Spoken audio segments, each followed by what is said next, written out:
Great Scott! Great Scott! Great Scott!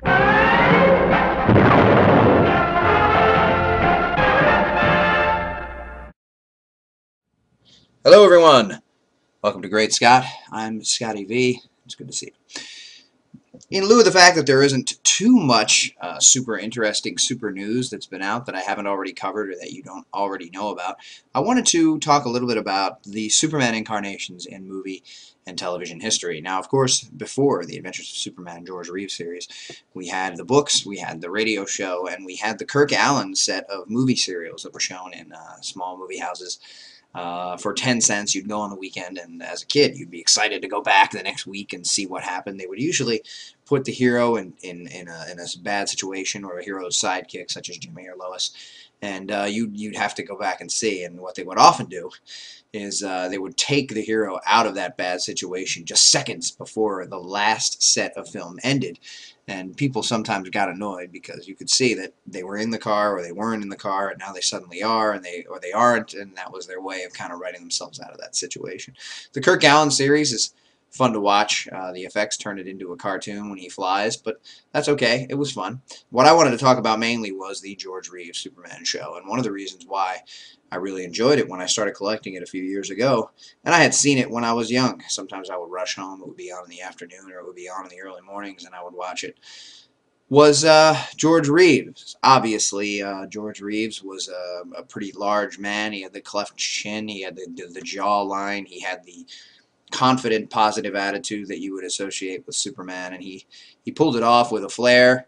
And he essentially, as Clark and as Superman, was the same character and would often wink at the camera because only we were in on the joke.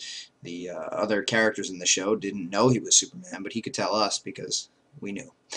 The other reason that I liked this show was, in the first season, was Phyllis Coates. Phyllis Coates rarely gets the credit that I think she deserves for playing a brilliant Lois Lane. Most of the credit from the George Reeves show often goes to Noel Neill for being Lois, and that's because she played her in the remainder of the series, which was another many, many years, and Phyllis Coates only played her in the first season. But if you go back and watch this first season, you'll see a film noirish kind of look at a crime series that just happens to have a person with superpowers at its center, and I think that's what they were really going for in the first season. It's black and white, so you can't see the brilliant colors of the suit, but the Superman uniform actually looks pretty good with the exception of the briefs, which I think are a little large, but I think that that plays to the time period that it was in. But George Reeves famously has been kind of talked about as someone who didn't enjoy playing Superman, and I think if you look at the movie Hollywoodland, which I really enjoyed and may or may not be completely accurate, you'll see that he wasn't really a guy who hated the role of Superman.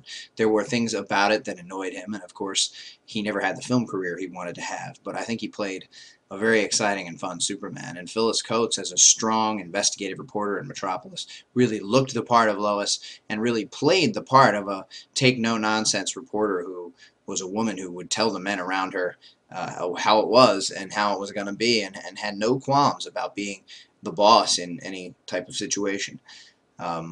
When we got to the second and later seasons, the show kind of took on a kiddie quality, and that's because the advertisers and the producers at the time realized that their demographic should probably be kids, and they kind of took out some of that scary, noirish, dark feel that the first season had, which made it just really fantastic to me.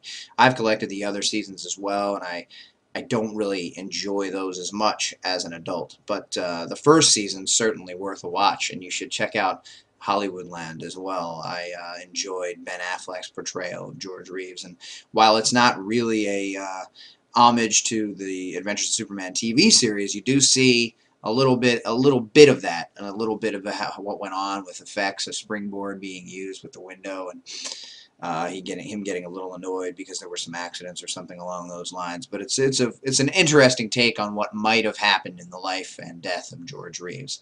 Thanks for watching, everybody, and this has been Great Scott.